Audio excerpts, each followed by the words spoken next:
미국 가정 전문가의 분석에 따르면 남자들은 58%, 여자들은 66%가 우리 가정의 제일 중요한 문제는 돈 문제다, 이렇게 생각을 한다는 거죠. 부부싸움의 70%는 돈 때문이라는 분석도 있습니다. 돈이 부족하다는 거죠. 수입이 모자라다는 것이죠. 그래서 부부가 싸운다는 겁니다. 만약에 당신에게 200만 달러, 우리나라 돈으로 약 26억을 현금을 준다면 당신은 무슨 일까지 할 수 있겠습니까? 그렇게 물어봤죠. 우리나라 이야기가 아니고 미국 이야기입니다. 25%의 사람들이 나는 가족을 버릴 수 있습니다, 그런 말했어요. 또 25% 사람들, 여자 중에 25%는 나는 몸을 팔 수 있습니다, 매춘부가 되어도 좋습니다. 7%의 사람들은 나는 평생 돈 걱정 안 할 만큼 돈을 준다면 사람 죽일 수 있습니다. 이 돈에 인생을 걸고 사는 사람들이 이렇게 많이 있다는 것입니다. 돈 문제. 돈만 있다면 뭐든지 하겠다. 여러분, 사실 현대인들 가장 큰 고민이 돈이죠. 돈을 어떻게 하면 더 많이 벌 것인가? 돈이 하나님처럼 섬김받고 있는 세상입니다. 신약 성경에 보면 믿음을 주제로 하는 말씀이 215개, 구원에 관한 주제로 말씀하시는 것이 218개인 반면에 돈에 관한 말씀은 2084개가 나온답니다. 놀라는 척이라도 해보세요. 예수님의 비유의 말씀 38개 중에서 돈과 관련된 비유의 말씀이 16개나 나와요. 도대체 신약성경 예수님의 비유의 말씀 가운데 돈 얘기를 그렇게 많이 하는 이유가 뭘까요? 그때나 지금이나 사람들이 돈의 마음을 빼앗기고 있는 것입니다. 그래서 진짜 하나님이 주시는 참된 복을 누리지 못하고 돈 하며 살다가 인생을 낭비하는 것이죠. 예수님께서 말씀하셨어요. 너희가 하나님과 재물을 겸하여 섬기지 못하느니라. 같이 한번 읽어보세요. 시작. 예수님의 가르침의 결론이에요. 돈, 재물, 하나님과 함께 섬길 수 없다는 것입니다. 여러분은 어떻습니까?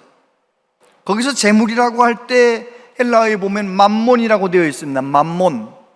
맘몬이라고 하는 것은 가나안 신의 이름인데 나를 섬기면 돈 걱정하지 않게 해주겠다는 거예요. 돈 많이 벌게 해주겠다는 거예요. 만몬신, 부요의 신. 그런데 하나님과 이 만몬을 함께 섬길 수 없다, 예수님의 가르침입니다. 온 인류를 사로잡고 있는 이 돈 걱정, 돈 생각, 돈 많이 벌고 싶은 욕심들, 이런 것에서 벗어나려면 만몬의 유혹, 돈 많이 주겠다, 만몬의 유혹을 벗어나려면 내 삶의 주인은 하나님이시고 내 필요를 잘 아신 하나님께서 공급하신다, 채워주신다, 그걸 믿어야 되는 거죠. 새도 먹이시고 들의 꽃도 입히시는 하나님께서, 나를 자녀 삼아주시고 나를 지극히 사랑하시는 그 하나님께서 내 모든 필요를 아시고 공급하시고 채워주신다는 믿음이 있어야 우리는 세상의 풍조에 휩쓸리지 않을 수가 있는 것입니다. 오늘 본문에 보면 한 여인의 가슴 아픈 이야기가 오히려 멋진 믿음의 이야기로 끝나는 것을 보게 됩니다. 한 여인이 엘리사에게 찾아왔어요. 1절에 보면 선지자의 제자들의 아내 중에 한 여인이 엘리사에게 부르짖어 이르되 당신의 종 나의 남편이 이미 죽었는데 당신의 종이 여호와를 경외한 줄은 당신이 아시는 바니이다. 이제 빚준 사람이 와서 나의 두 아이를 데려가 그의 종으로 삼고자 하나이다 하니. 여러분, 이게 얼마나 절박한 상황입니까? 오늘 우리 버전으로 이야기하면 신학교를 다니는 신대원생이 꽃다운 아내와 너무 귀한 두 아들을 남겨놓고 병들어 죽어버렸어요. 요즘에야 여자들이 아르바이트도 하고 돈벌이를 하지만 엘리사 시대에는 남편이 죽어버리면 여자는 아무런 살아갈 힘이 없어요. 그래서 아들과 함께 먹고 살기 위해서 이 집에서 돈 빌리고 저 집에서 돈 빌리다 보니 돈이 빚이 많아져서 빚을 갚을 능력이 없어서 두 아들을 종으로 끌고 가려고 한다는 것입니다. 오늘 말씀해 보면 엘리사, 당신이 내 남편, 죽은 남편이 하나님을 경외하는 것 잘 알지 않습니까? 그러잖아요. 다시 말해서 하나님 잘 경외하는 가정에도 고난이 온다는 것입니다. 하나님 잘 경외했는데 이 큰 비극이 왔어요. 그런데 이 여인은 이 정도 되면 좌절하고 낙심하고 주저앉아서 하나님 원망할 수 있는데, 이 여인은 어떻게 했습니까? 엘리사에게 나아가서 부르짖었어요. 엘리사 뒤에서 일하시는 하나님, 그 하나님을 믿기 때문에 하나님의 종 엘리사에게 찾아간 것입니다. 그리고 자기의 사정을 이야기한 것입니다. 여러분은 어떠십니까? 살면서 내 힘으로 해결할 수 없는 어떤 큰 문제를 만났을 때 여러분은 하나님에게 달려나와 부르짖으십니까? 아니면 어떻게 하십니까? 친구들 따라 찾아다니십니까? 아니면 그 괴로운 마음 잊어버리려고 술 먹어보고 마약해보고 잠깐 잊어버려 보려고 하십니까? 그런 방법들은 나와 우리 가정을 망치는 것입니다. 너무 괴로워서 소주나 한 병 먹고 두 병 먹고 그러면 잠깐은 잊을지 몰라도 문제가 해결되는 게 아니에요. 하나님께 나와 기도하면 오늘 말씀해 보면 아픔이, 고난이 변하여 간증거리가 되는 것입니다. 저와 여러분은 어떨까요? 정말 힘들고 어려운 일 살면서 얼마나 많이 만납니까? 내 뜻대로 안 되는 일이 얼마나 많습니까? 그럴 때마다 여러분은 어디로 가십니까? 저와 여러분도 힘든 일이 생길 때마다 하나님 옆에 달려가서 기도하는, 부르짖는 기도의 사람 될 수 있기를 바랍니다. 하나님께서 이 믿음의 여인의 삶 가운데 놀라운 기적을 베풀어 주시고 채워주시는 것이죠. 하나님의 채워주심의 비결, 하나님의 채워주심을 경험하려면 오늘 말씀을 통해서 내가 가진 것을 통해서 하나님 채우신다는 것을 배워야 돼요. 2절에 보니까 엘리사가 그에게 이르되 내가 너를 위하여 어떻게 하랴? 내 집에 무엇이 있는지 내게 말하라. 그가 이르되 계집종의 집에 기름 한 그릇 외에는 아무것도 없나이다 하니. 하나님은 언제나 넌 지금 뭘 가지고 있느냐 물어보시는 거예요. 그런데 문제 가운데 있는 사람은 자기에게 있는 것을 바라보는 것이 아니라 잃어버린 것 바라보고요, 자기에게 없는 것을 말하는 거예요. 이 여자가 뭐라고 대답합니까? 너희 집에 무엇이 있느냐, 뭐 가지고 있느냐 물어보니까 그 여인이 우리 집에 기름 한 그릇 밖에는 아무것도 없나이다 이렇게 말하는 거예요. 우리 아들이 끌려가는 이 큰 문제를 해결할 수 있는 방법이 없습니다. 아무것도 없습니다. 여러분, 없는 것에 마음을 빼앗기지 말고 하나님이 내게 주신 것, 그것 붙들고 하나님 옆에 나아가서 나 같은 사람을 통해서도 일하실 하나님을 소망하며 하나님께 부르짖는 은혜가 있게 되기를 바랍니다. 하나님은 내가 뭘 많이 가졌기 때문에 문제가 해결되게 하시는 것이 아닙니다. 내가 가진 것이 작은 것이라 할지라도 하나님 앞에 그것 가지고 믿음으로 행하면 문제가 변하여 간증거리가 되게 만드시는 것이지요. 누구나 그렇습니다. 큰 문제 가운데 빠져 있으면 다 지금 없는 것 생각하는, 잃어버린 것 생각하는, 그때 거기 투자 안 했더라면 그 10억만 있으면 내가 이런 고생 안 해도 될 텐데 없는 것, 잃어버린 것 자꾸 생각하는 거예요. 여러분, 내가 지금 살아있다면 물론 없는 것도 많지만 가지고 있는 것도 많아요. 내게 생명이 있잖아요. 아직은 건강이 있잖아요. 젊음이 있잖아요. 내 가족이 있잖아요. 그리고 무엇보다도 나를 사랑하신 하나님이 계시잖아요. 없는 것만 바라보는 것이 아니라 내게 있는 것을 바라볼 줄 아는, 내게 무엇이 있느냐라고 물어보시면 하나님, 나는 가진 것은 없지만 하나님 사랑받고 살아갑니다, 그렇게 믿음으로 선포할 줄 아는 우리 모두 되길 바랍니다. 우리 예수님께서 베세다 광야에서 장정만 5,000명을 먹이셨을 때 제자들에게 뭐라고 물어보십니까? 너희에게 떡이 몇 개나 있느냐라고 물어보셨습니다. 믿음이 없는 제자들은 오병이어 가지고 있는 아이를 데려오면서 이게 이 많은 사람들한테 뭐가 되겠습니까? 그러는 거예요. 여러분, 천지를 창조하신 하나님은 아무것도 없는 것 가운데 모든 것을 있게 만드신 전능하신 하나님이십니다. 하나님께서는 저와 여러분이 하나님께서 우리에게 주신 것, 아직도 내가 붙들고 있는 것, 그것에 집중하라고, 내가 가지고 있는 것, 그것으로도 하나님은 일하실 수 있다라고 말씀하시는 거예요. 하나님의 채워주심을 믿으십니까? 하나님이 내게 필요한 것 공급하시는 것 믿으십니까? 그렇다면 우리는 하나님의 말씀을 따라서 잘 비울 줄 알아야 됩니다. 누가복음 6장 38절 같이 한번 읽어보세요. 시작.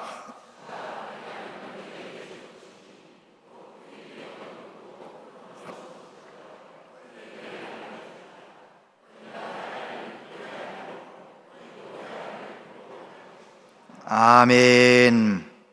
여러분, 하나님께서 내게 주신 것을 말씀 붙들고 흘러보내며 살면, 주면서 살면 어떻다고요? 더 좋은 것을 흔들어 넘치도록 안겨주신다고 말씀하시잖아요. 제가 뉴질랜드에 있을 때 어떤 분이 친척 집에 놀러 와서, 여자 집사님이신데 한 30대 중반 후반쯤 되는 분이에요. 여행용 큰 트렁크에다가 한국식으로 생각하고 옷을 하나 가득 가져왔어요. 3개월 동안 놀다 가야 되니까 한국 여자분들 중에는요, 아침에 입었던 옷, 저녁에 입었던 옷 다른 사람들 있잖아요. 아침 저녁으로 옷을 입고 매일매일 다르게 입고 옷을 매일매일 갈아입으니까 뉴질랜드도 그런 줄 알고 옷을 이만큼 가져온 거예요. 그런데 뉴질랜드 사람들은 굉장히 단순하게 삽니다. 아주 심플해요. 남자도 여자도 면티 한 장 가지면 일주일, 2주일 막 살아요. 땀도 안 나는 나라니까. 이 여자 집사님이 옷 엄청 많이 가져왔는데 눈치 보니까 사람들이 옷을 갈아입어요, 안 갈아입어요? 내가 한국식으로 막 옷을 매일매일 갈아입었다가는 이상한 여자 되는 거예요. 그러니까 어떻게 했겠어요? 자기도 면티 몇 장 꺼내 입고 나머지 옷은 만져보지도 않고 그냥 트렁크에 그냥 한국으로 가져온 거예요. 그런 얘기를 저한테 하는 거예요. 여러분, 저와 여러분의 인생이 그러면 안 되는 거예요. 하나님께서 저와 여러분이 이 세상에 나올 때 우리의 삶 가운데 큰 트렁크로 우리에게 필요한 모든 것을 다 공급해서 주셔서 이 세상을 살고 있잖아요. 하나님의 공급하심을 믿는다면 우리는 우리의 재능도 흘러보내고 우리에게 주신 물질도 흘러보내고 그렇게 살면 얼마나 좋았겠어요. 그 여자 집사님이 한국에서 뉴질랜드 여행 올 때 뉴질랜드 사람들이 그렇게 좋아하는 내수용 신라면도 좀 몇 봉지 사오고 말이죠. 한국에서 그렇게 맛있는 한국 과자도 좀 사오고 말이죠. 친척집에 애들을 위해서 좀 그런 거 좀 사와가지고 나눠주고 비웠더라면 그 빈 공간에다가 뉴질랜드 온갖 좋은 것 다 사가지고 가지고 들어오면 얼마나 좋았겠어요. 저와 여러분들이 하나님이 내게 이미 많은 것을 주셨음을 믿고 내게 주신 것을 나누며 베풀며 살아가면 우리는 하나님께서 잘했다 칭찬하시는 상 받을 이유를 많이 가지고 하나님 앞에 가게 될 줄로 믿습니다. 우리 교회 나눔터 있는데요, 마늘종 뽑는 때가 되면 마늘종을 뽑아가지고 갖다 놓고, 풋고추 딸 때가 되면 풋고추 봉지 새벽에 갖다 놓고, 새벽 예배 오는 분들은요 풋고추도 막 가져가고 그래요. 땡초 뭐 이런 거 막 가져가거든요. 여러분, 우리 집 마당에 마늘종이 뽑아져 있으면 그건 마늘종이에요. 근데 그 마늘종을 사랑하는 마음으로 나눔터에 갖다 올려놓는 순간 그건 마늘종이 아니고 사랑이에요. 아멘을 나눠서 다시 하겠습니다. 애들이 입던 옷 뭐 몇 번 입어보지도 않았는데 애들이 금방 커가지고 그 옷을 잘 정리해가지고 갖다가 놨어요. 만약에 그 옷을 우리 장롱에다 그냥 채워놓으면 애들 커서 입지 않는 옷이에요. 그런데 그 옷을 잘 빨아서 잘 정리해서 나눔터에다 갖다 올려놓는 순간 그 옷은 그냥 옷이 아니고 사랑이에요. 아멘. 그렇습니다. 하나님이 내게 주신 것 주님의 사랑으로 흘러보내면 하나님이 더 좋은 것으로 채워주시는 거예요. 우리 교회가 정말 말씀대로 나를 잘 비울 줄 아는, 내게 하나님 주신 것을 잘 이렇게 흘러보낼 줄 아는 그런 하나님의 백성들 많아지게 되기를 축복합니다. 두 번째, 그릇이 중요하다는 사실을 꼭 기억해야 됩니다. 3절 4절에 보면 이르되 너는 밖에 나가서 모든 이웃에게 그릇을 빌리라. 빈 그릇을 빌리되 조금 빌리지 말고 너는 내 두 아들과 함께 들어가서 문을 닫고 그 모든 그릇에 기름을 부어서 차는 대로 옮겨 놓으라 하니라. 오늘 본문 말씀을 가만히 읽으면서 기름이라는 거기에 단어에다가 동그라미를 치고 그릇이라는 단어에다가 동그라미를 치고 헤아려 보면은 기름이라는 단어는 4번 적혀 있고요, 그릇이라는 단어는 7번 적혀 있어요. 성경은 언제든지 중요한 것, 강조하는 것은 더 자주 말하는 거예요. 그러니까 오늘 본문에서 중요한 얘기가 뭐예요? 그릇이 중요한 거예요. 빈 그릇을 많이 빌려오라는 거예요. 여러분, 하나님의 공급하심을 경험하기를 원한다면 내가 하나님이 찾으시는 믿음의 그릇을 가진 사람이 되어야 되는 거예요. 내 믿음의 그릇만큼 하나님이 채워주시는 거예요. 하나님께서 내 믿음의 그릇이 크면 크게 채워주시는 거예요. 내 믿음의 그릇이 작으면 일평생 교회를 다녀도 조금밖에 경험할 수 없는 거예요. 이 여인은 이 안타까운 마음의 문제를 가지고 나아갔는데 이해할 수 없는 말씀만 하시는 거예요. 우리 집엔 기름이 한 그릇밖에 없는데 빈 그릇을 많이 동네에서 빌려오라네요. 그 말씀 순종하는 것이 쉬웠을까요? 어려웠을까요? 이해가 안 되니까 어려웠겠지요. 그런데 아무튼 어찌해서 그릇을 많이 빌려왔어요. 그런데 또 뭐라고 말씀하세요? 그 빈 그릇에 문 닫고 기름을 부으라는 거예요. 그 말씀은 순종하기 쉬웠을까요? 어려웠을까요? 아이고, 그 기름은 한 그릇밖에 없는데 이게 무슨 짓이야 하고 안 할 수 있잖아요. 그런데 이 여인은 주의 종을 통해 주신 말씀을 그대로 순종하는 거예요. 그릇도 빌려왔고요, 그리고 그 그릇에 기름을 붓는 거예요. 그때 믿음의 그릇이 그렇게 준비되었을 때, 순종하는 믿음의 그릇이 되었을 때 하나님의 채워주심이, 하나님의 공급하시는 역사를 경험하게 되는 거지요. 할렐루야. 여러분, 내가 어떤 그릇이냐가 정말 중요한 거예요. 디모데 후서에 보면 사도 바울을 통해 말씀하십니다.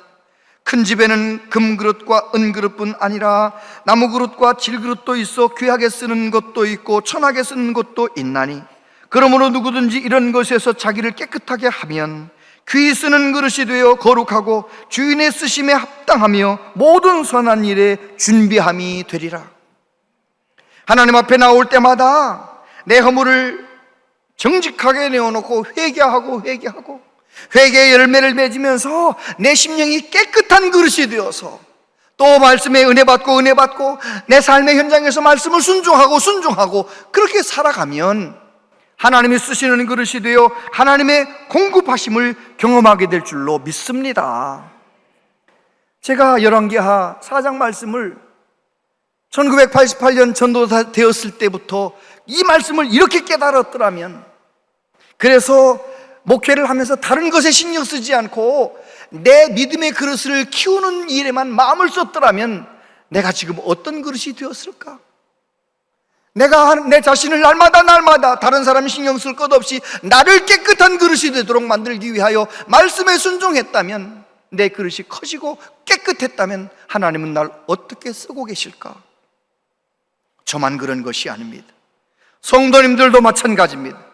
교회를 많이 다니고 직분을 어떻게 받았느냐, 그런 거 중요한 거 아닙니다. 하나님이 붙들어 쓰시는 사람이 되어야 되거든요. 그러려면 믿음의 그릇이 준비되어야 합니다. 믿음의 그릇이 깨끗해야 되는 것입니다. 시편 81편 10절 말씀 같이 한번 읽어보세요. 시작.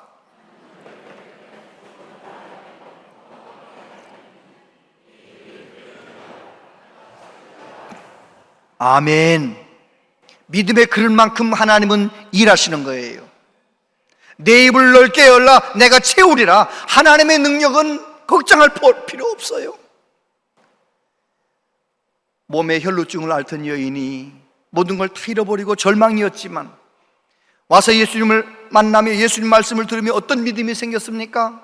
예수님의 옷자락에 손만 대어도 내 문제는 해결되겠다는 믿음이 생긴 것입니다. 믿음으로 행동했을 때 예수님의 능력이 그에게 들어가는 것입니다. 놀라운 역사가 일어나는 것이죠. 백부장 자기 하인 병들었을 때 집에까지 가실 것 없으면 여기서 말씀만 하셔도 문제가 해결될 줄 믿습니다. 그런 믿음의 그릇을 가지고 있으니 우리 예수님의 능력을 경험하게 되는 것이죠. 오늘도 예수님은 살아 역사하십니다. 그래서 예수님을 갈망해야 돼요. 교회를 오래 다니다 보니까 예수님이 주시는 것만 갈망하지, 하나님이 내게 주시는 것만 갈망하지, 하나님을 갈망하지 않는 사람들이 얼마나 많은지 몰라요. 하나님을 갈망해야죠.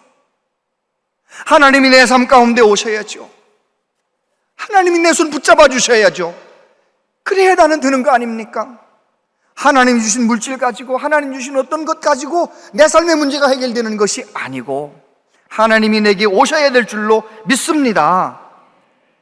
그릇이 다 찼어요. 그러니까 기름이 딱 끊어지잖아요. 오늘도 심령이 가난한 자가 되고 의해주리고 목마른 자가 되어 오늘도 나는 주님 없이는 살 수 없습니다라고 고백하는 성도에게는 하나님의 은혜의 기름이 지금도 흘러들어가고 있는 줄로 믿습니다. 그런데 교회를 다니면서도 별로 은혜를 받는 거 그렇게 신경 안 써요. 특별 새벽기도 하면 하는 거고, 부흥회 하면 하는 거고, 목사님이 무슨 얘기를 해도 그냥 나는 내 식으로 믿음 생활하는 사람들, 갈망하지 않는 사람들, 하나님의 은혜의 기름 채워주심을 경험할 수가 없는 것이죠. 요한복음 16장 24절 같이 한번 읽어보세요. 시작. 지금까지는 너희가 내 이름으로 아무것도 구하지 아니하였으나 구하라 그리하면 받으리니 너희 기쁨이 충만하리라. 할렐루야. 기도의 그릇이, 믿음의 그릇이, 순종의 그릇이 더 성장하고 성숙해지시는 저와 여러분들 되시기를 바랍니다. 그릇이 중요해요. 내가 중요한 것입니다. 세 번째, 자녀들과 함께 경험하세요. 4절부터 보면 너는 내 두 아들과 함께 들어가서 문을 닫고 그 모든 그릇에 기름을 부어서 차는 대로 옮겨 놓으라 하니라. 여인이 들어가서 그의 두 아들과 함께 문을 닫은 후에 그들은 그릇을 그에게로 가져오고 그는 부었더니 그릇에 다 찬지라. 여인이 아들에게 이르되 또 두 그릇을 내게로 가져오라 하니 아들이 이르되 다른 그릇이 없나이다 하니 기름이 곧 그쳤더라. 그 여인이 하나님의 사람에게 나아가서 말하니 그가 이르되 너는 가서 기름을 팔아 빚을 갚고 남은 것으로 너와 내 두 아들이 생활하라 하였더라. 할렐루야.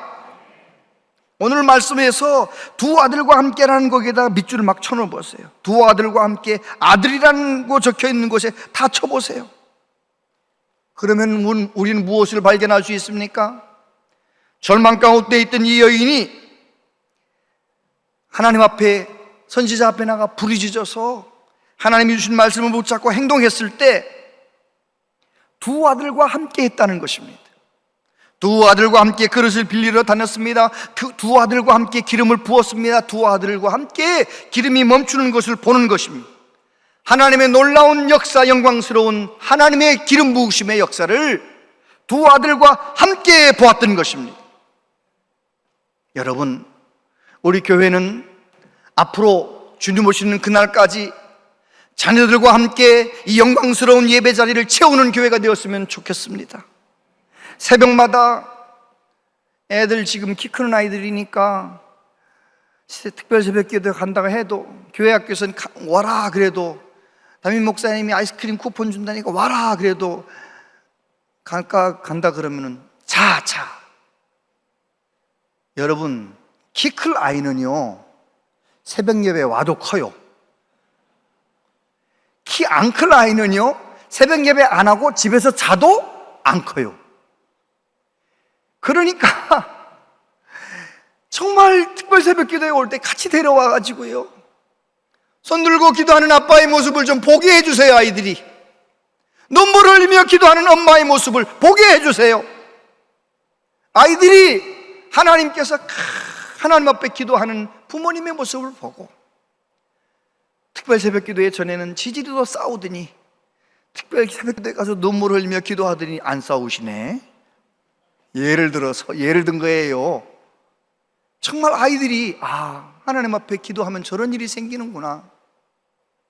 여러분, 자녀들과 함께 하나님을 경험하고 하나님의 능력을 경험하고 삶의 현장에서 가정에서도 살아계신 하나님을 자녀들과 함께 만나는 우리 모두 되시기를 축복합니다. 잠언 22장 6절에 보면 같이 읽어보세요. 마땅히 행할 길을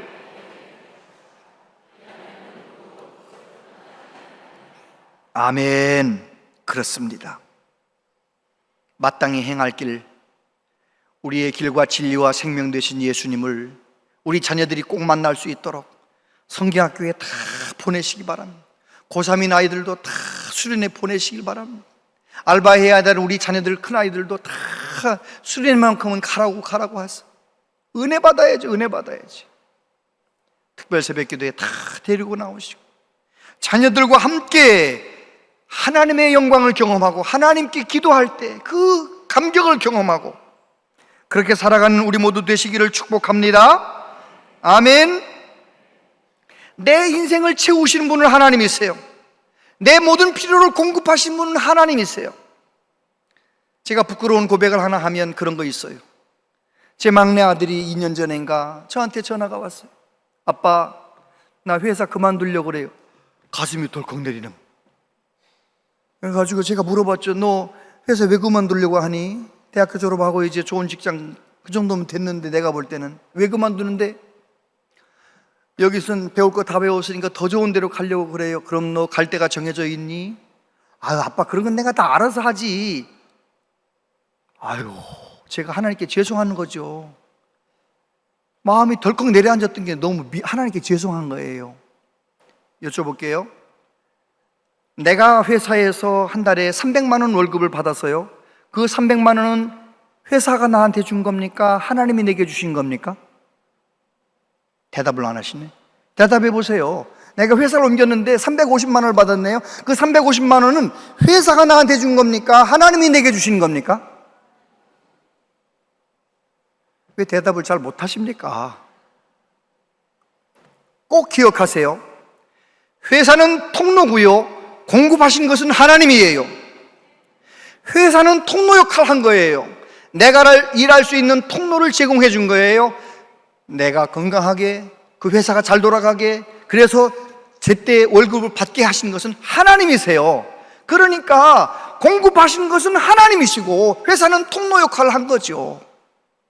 제가 아들 직장 그만둔다고 할 때 가슴 덜컥했던 것이 지금도 하나님께 죄송한 거 있잖아요. 여러분, 우리의 삶, 우리의 자녀들의 삶, 하나님께서 책임지시고 공급하시고 역사하시는 줄 믿습니다. 제가 한번 말씀을 드렸던 것 같기도 한데, 뉴질랜드는 초등학생들의 치아를 나라가 관리해 줍니다. 저희 아들이 다니던 그 초등학교에도 한 주일에 한 번씩 치과 선생님이 와서 애들 전교생 치아를 보아주는 거예요. 근데 하루는 치과 선생님이 저를 보고 오라는 거예요. 갔지요? 갔더니 그러는 거 있죠. 우리 아들은 부정교합이라서 그냥 놔두면 주걱턱이 된다는 거예요. 이건 나라에서 커버해 줄 수 없다. 그러니까 알아서 고치라는 거야. 아빠가 잘 고쳐줘야 된다는 거예요. 이민교회는 박봉이에요. 담임 목사인데도 우리로 말하면 60만 원 정도 사례비를 주는데 거기서 그 아이 치료비가 1년치 연봉만큼 되는 거예요. 거의 그런 거예요. 그러니까 제가 고칠 수 있어요, 없어요? 못 고치죠. 전 능력이 없죠. 그러면 그렇게 내가 할 수 없는 큰 어려움을 만나면 우리 아들이 이제 주걱턱이 된다는데, 얼굴이 엉망이 된다는데 저는 어떻게 하면 좋아요? 새벽에 나가서 하나님 앞에 기도하는 거죠. 하나님, 아유, 이 무능한 아빠를 하나님 어떻게 하면 좋습니까? 이거 우리 아들이 정말 이거 치료해야 된다는데 어떻게 하면 좋습니까? 어떻게 하면 좋습니까? 하나님, 막 어떤 때는 하나님께 떼쓰기도 하고요. 어떻게 좀 해보라고 막 기도를 하는데 하나님이 해결하셨을까요? 안 하셨을까요? 해결 안 하셨으면 얘기를 뭐 하러 해요? 한 7, 8년 정도 한 번도 전화 통화해 본 적이 없는 어느 선배님이 저한테 전화가 왔어요. 김 목사, 네, 어쩐 일이십니까 선배님? 우리 교회가 부흥회를 하는데 김 목사가 와서 말씀을 전해줘야겠어. 강사하라는 거예요. 부흥회 강사. 한국에 있는 교회가 뉴질랜드에 있는 후배 목사님한테 와서 부흥 강사를. 제가요, 아유, 우리 교회는 150명 조그만 교회고 목사님 교회는 400명 교회 큰 교회고 목사님은 설교도 잘하시고 난 아유 못 갑니다 그랬더니 선배님이가 그렇게 말씀하셨겠죠. 이러더라고요. 잔말 말고 와. 내가 하나님께 부흥회를 위해 기도해 보니까 김 목사라잖아. 잔말 말고 와. 그래가지고 제가 그 다음부터는 말하지 않고요, 못 가는 이유 대지 않고 하나님 앞에 금식 기도하고 그리고 말씀 준비해서 갔어요. 부흥회 새벽 아침 저녁 부흥회 막 2박 3일 동안 하면서 얼마나 제가 은혜 받았는지 몰라요. 아멘이 막 교회가 떠나가도록 아멘 하는데 말이죠. 부흥 강사가 은혜 받았네요. 오히려 내가 강사비를 주고 와야 될 판인데 부흥회 딱 끝났는데 두툼한 봉투를 2개를 딱 놓더니 이거는 항공료입니다. 아니, 저쪽 교회에서 받았는데, 그리고 요거는 강사비입니다. 집에 가서 세봤죠. 헤아려 봤는데요, 우리 아들 치료하고도 몇백만 원, 100몇십만 원이 남더라고요. 그래가지고요, 우리 딸까지 한꺼번에 그냥 다 교정해버렸잖아요. 제가 그 경험을 통해서 아하, 나는 무능해도 하나님은 하실 수 있구나. 나는 방법이 없지만 하나님은 방법이 많으시구나. 여러분, 우리가 예수님을 믿을 때 예수님을 어떻게 믿는 것입니까? 내가 예수님을 믿는다는 것은 적어도 3가지를 믿어야 돼요. 천하 만민이 예수님을 통하여 구원받는다, 그거 믿어야 되는 거예요. 예수님의 십자가와 부활을 믿어야 되는 거예요.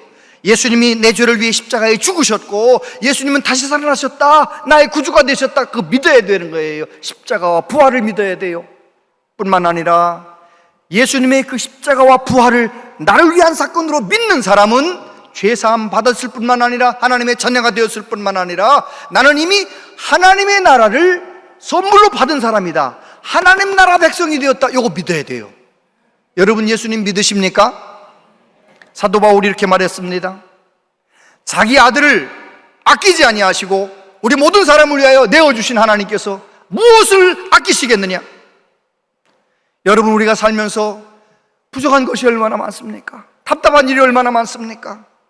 그런 일이 생길 때마다 그 부족한 것 때문에 걸려 넘어지는 것이 아니라 오히려 그 부족한 것 때문에 하나님께 부르짖고 하나님의 공급하심을 경험하고 하나님의 능력을 경험하며 살아가는 저와 여러분들 다 되시기를 축복합니다.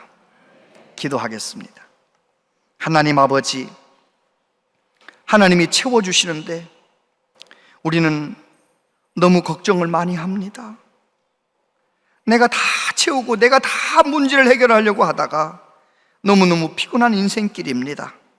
하나님 아버지, 하나님께서 다시 한번 오늘 말씀을 통하여 우리에게 가르쳐 주셨사오니 하나님의 공급하심을 신뢰하며 하나님의 채워주심을 믿으며 우리의 남은 생에 살아갈 수 있도록 성령님 우리를 도와주시옵소서. 하나님 아버지 우리에게 믿음 위에 믿음을 더하여 주시옵소서. 예수님 이름으로 기도하옵나이다. 아멘.